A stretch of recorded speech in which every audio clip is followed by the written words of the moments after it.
Appreciate it, filling up the room. I also appreciate everybody actually taking a seat because it was getting crowded in the back. So moving on, I think this is actually a perfect panel. My name is Padveen. I'm partner with T2, and today we're going to be talking about trend setting. The idea of trend setting, obviously, coming from a whole host of angles, and the benefit of today's phenomenal panel is that we have virtually every angle. We would have had a fourth angle. That's why there's so much space between me and my panelists. But the three angles that we do have are excellent. We have incumbents, we have newcomers, we have the influencer side of things. And so without further ado, I'll let my panel introduce themselves before diving in. So Brian, go ahead. All right, my name is Brian Christopher. I do enjoy the spotlight, so this is great. Thank you. I am an influencer. I've been doing it for 8 years right now. I have 3 YouTube channels, one for casino gaming, one for sweepstakes-based gaming, and our newest one is for real money gaming. We get 8 million unique viewers every single month, and really excited to be pushing real money gaming right now, especially as we have become licensed affiliates as well. Great, cool.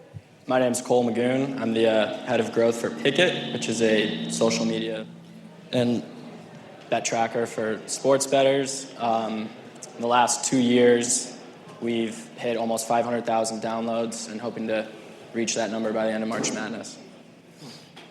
Hi, everyone. My name is Berman. I'm the Director of Sportsbook Marketing Retention Operations for North America here at Bally's.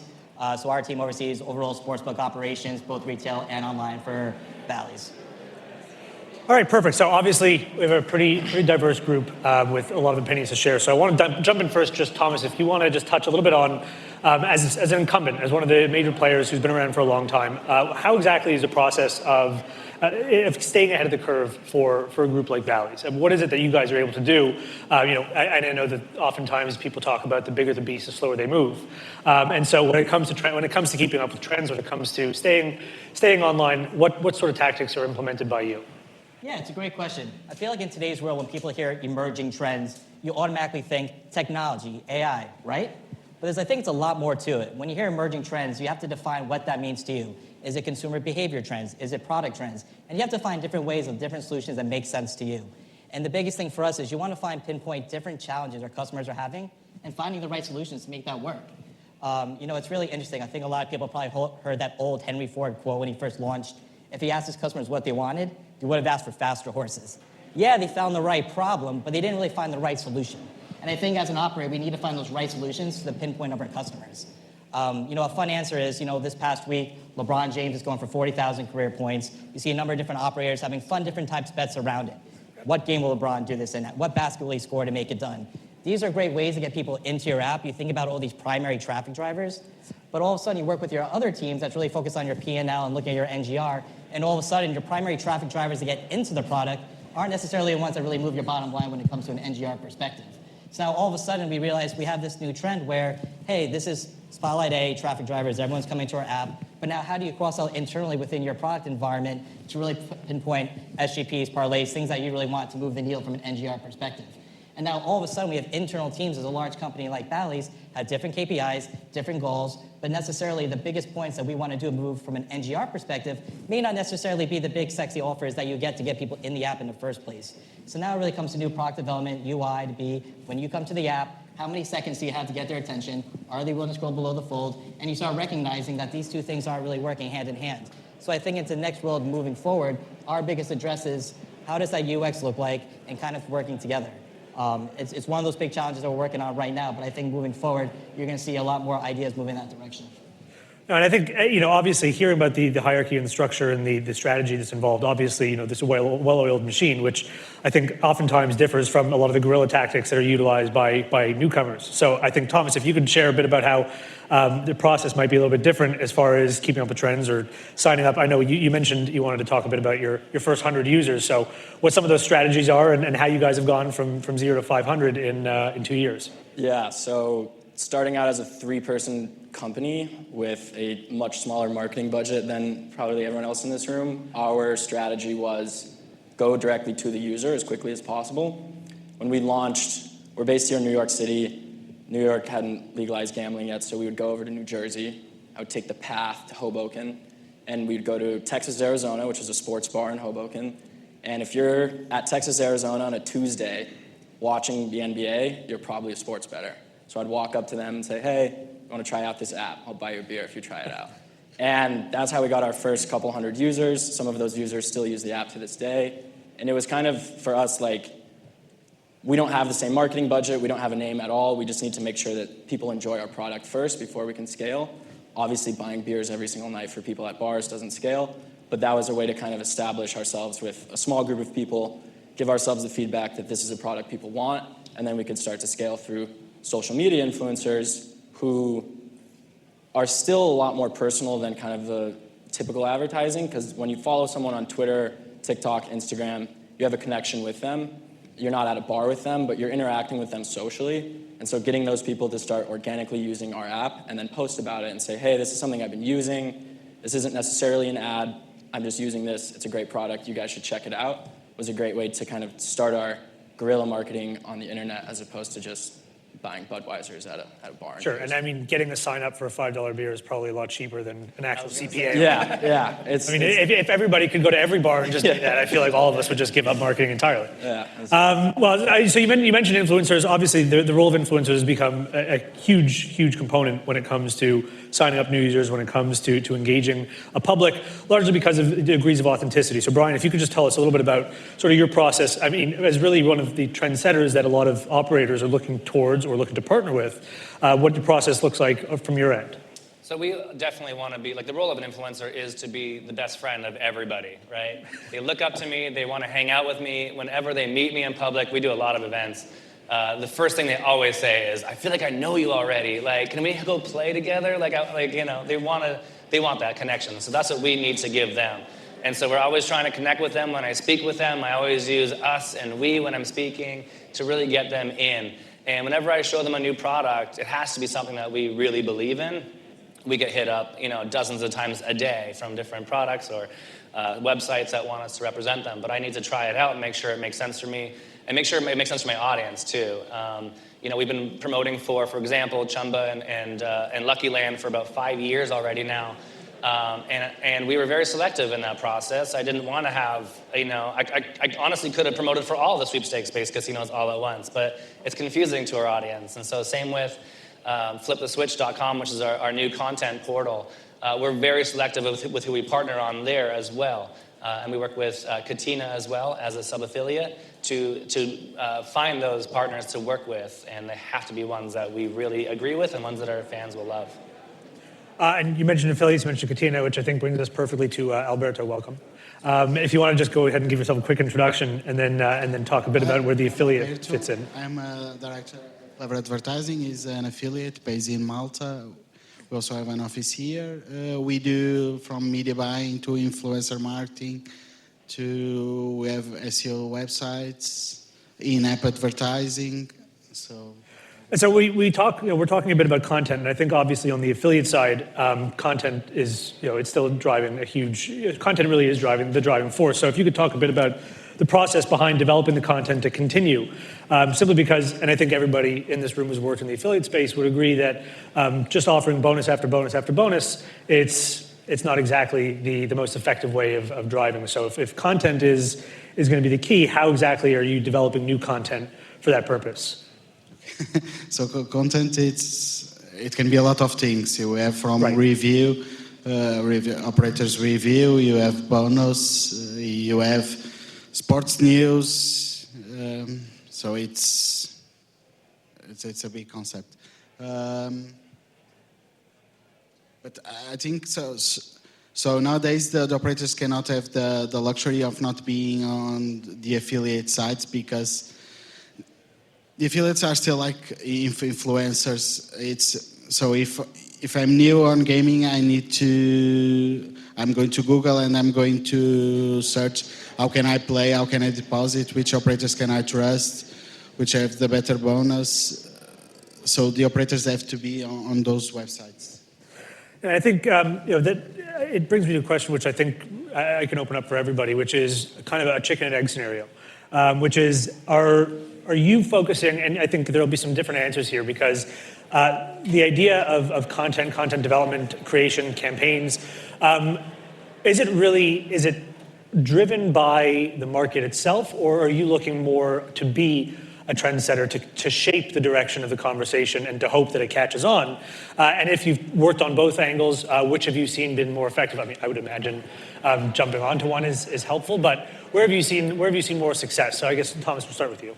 Sure. I think it's really interesting when you start thinking about working with content providers, influencers, whoever it might be. The biggest thing for us is you really want to take a look at your big picture of how long this partnership is and what that duration is. I've worked with a number of influencers and content providers over the years, and the biggest challenge we face is, let's say you want to do it for a UA campaign, it's something around the Super Bowl, you have everyone come in right away, but if you don't continue that partnership afterwards, fast forward 5 weeks to March Madness, now all of a sudden that influencer, that content provider might be working with a different provider, and all the customers go to them. So you have to ask yourself this question: when you partner with these influencers, are these new customers more loyal to you, the operator, or the influencer that brought them there in the first place? And if it's probably going to be the influencer, you want to keep in mind of, what are your acquisition costs, how long from your data does it suggest that you're going to break even, and at what point are they going to be profitable? And if that timeline of making a life cycle journey be a profitable customer, make sure that that partnership with your content provider or influencer outweighs that timeline, or you're probably looking at a loss leader.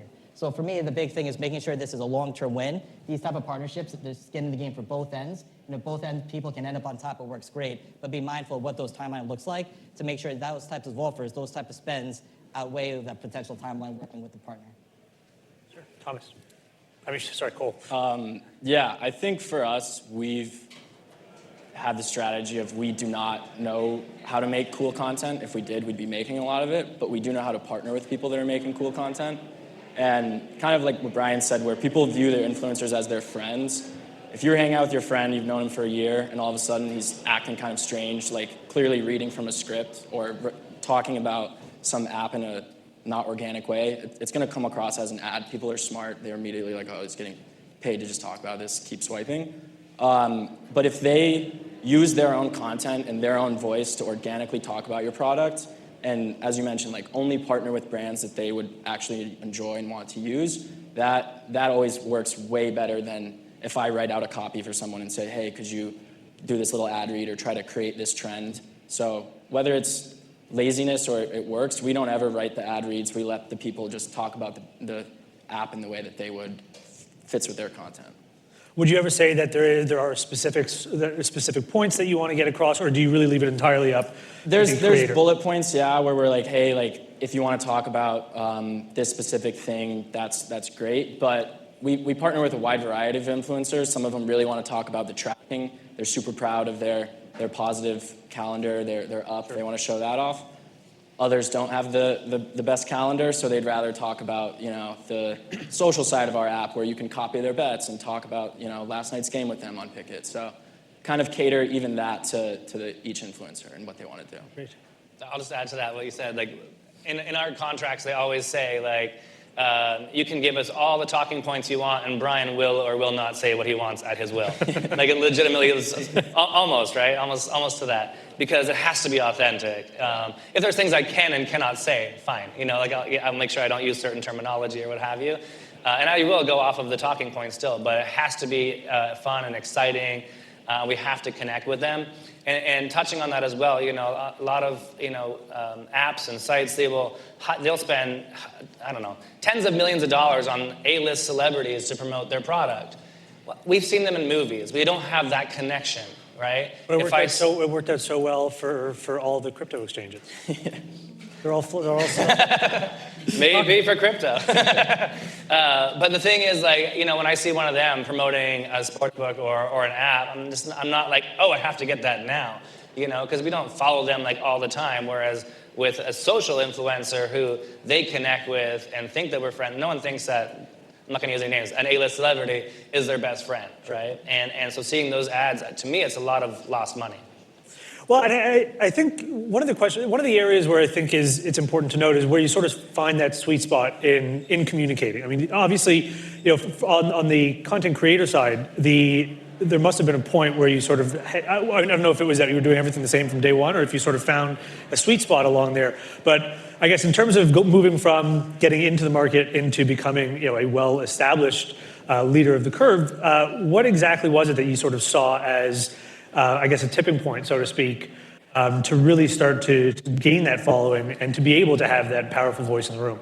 I mean, for me, it's always been to be authentic. Immediately, like, a lot of people pretend or want to be me do what I do. They see that I'm making money gambling, and they're like, oh my God, I can do that? Let's go. But you have to be yourself, and that's what people want to see the most. And it's really like, when I first started, I had to listen to my audience a lot, because I would start swearing, and they immediately said, no, I wish you wouldn't curse. And after that was one month of that, cut it out. I never cursed again. And that's one of the number one comments I always get now is like, thank you for not cursing. It's like PG, thank you for not using the Lord's name in vain. Because I'd say, oh my God, all the time. I'm like, okay, so now I have like terminology. So I always say like, oh my gosh, oh my goodness. And, And That's why casinos are open until noon on Sundays. Exactly. And so that's why we have to listen to what they want and what they like. And it's the same with the slot machines. That when I'm doing a live stream, I listen and I'm reading the feed. We have a team of 12 at our company that we read every single comment, and we respond to, I think it's like 50, 60% of them we respond to immediately. Because we want to have that connection with them. And when they say they like something or don't like something, in every team meeting that we have, my team puts out a list for me so I know exactly what they're liking and not liking about that previous week so I can work on it and do better. So another question I'd like to open up for everybody here is a question related to that authenticity. It's a question related to how exactly are you managing a level of engagement, and especially for on the operator side when engagement is be legally vetted, so you can't just say anything.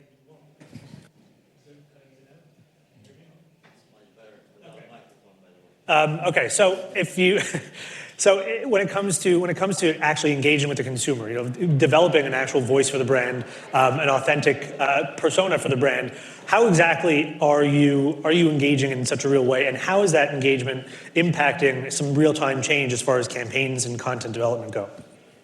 Yeah, it's a great question. I think the biggest challenge or biggest opportunity here is when you're working with different groups, working with different teams, everyone has different KPIs, everyone has different needs. But as a large company like Bally's, one of the biggest challenges is keeping that tone of voice. You're working with your copywriters, you're working with your creative team, you're looking with your CS. You want to have one brand, one identity, but the reality is there's dozens of different people in many different jurisdictions, and how do you maintain that same tone of voice? So from a KPI perspective, it's very interesting when you work with your communication team, email, push. What does that feeling look like, and does that translate when people pick up the phone to customer service and have that same vibe? And I think the biggest challenge is big companies, regardless who you are, international brands have many different people. How do you maintain that same level, that same tone of voice? And I think that's a challenge that we're still working on. Cool. Yeah. For us, kind of the duality of our app, the tracking side that kind of appeals to the more, everyday better that wants to see all their statistics, and then the social side that is a little more fun. You can post and talk about your bets. We're able to use both of those kind of themes in our engagement, in our tone, so we can appeal to people on both sides. And overall, we're a young company. The person that runs our social media is just a smart, funny person that kind of keeps it light. We have the young startup tone where we're not necessarily as vetted as an operator, and we've been able to appeal to kind of both sides of the betting community. You want to add anything else to the engagement side of things? I mean, I think the operator side could do a lot better. I would just throw in there, because like I said, we read every comment, and I'm seeing some of their feeds, and I'm like, why aren't they responding to these people? They have dire needs and dire questions. And it is good to have the younger people running the social side for you as well, because a lot of them, and this is not for a land-based casino, for example, but they'll just put a photo out of a steak meal and be like, come to our steakhouse.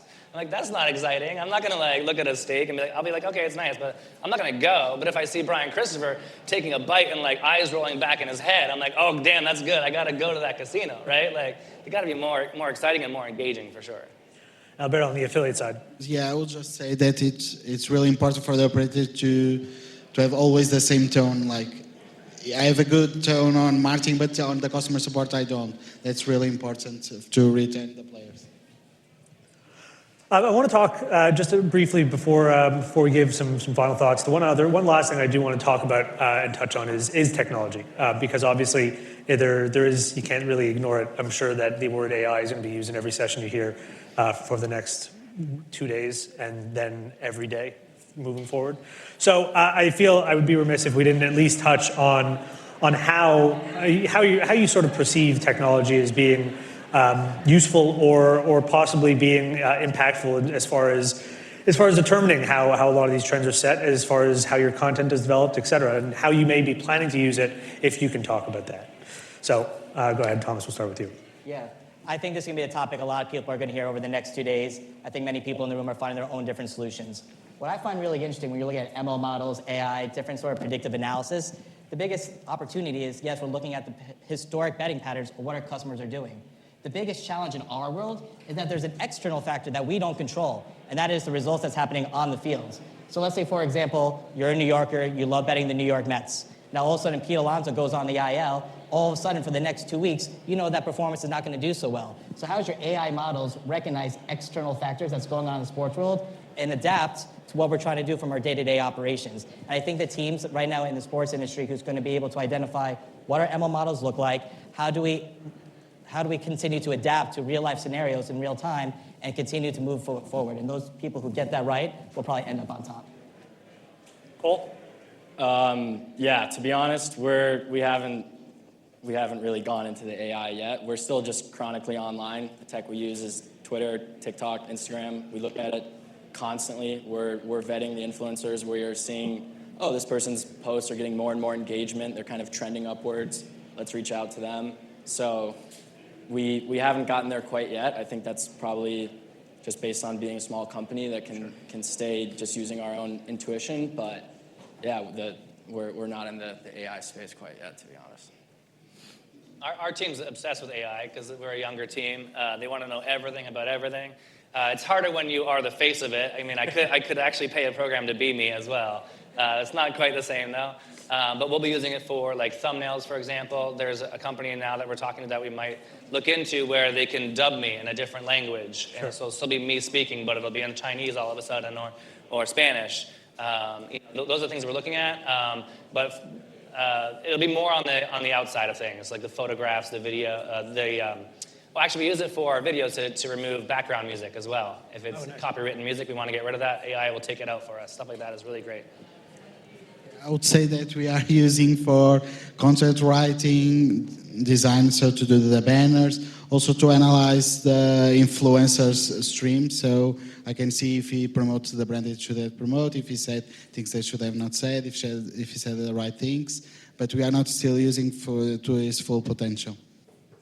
And so with all that in mind, I think I'd like to close out just with a couple of outlook thoughts from everybody. Just in terms of what you're seeing today, in terms of some of the biggest trends in the market, where do you see the industry going in as far as player acquisition, as far as game type, as far as whatever that might be? From your perspective, what are the biggest trends to pay attention to now, and how do you see those impacting gaming in, say, the next 5 years?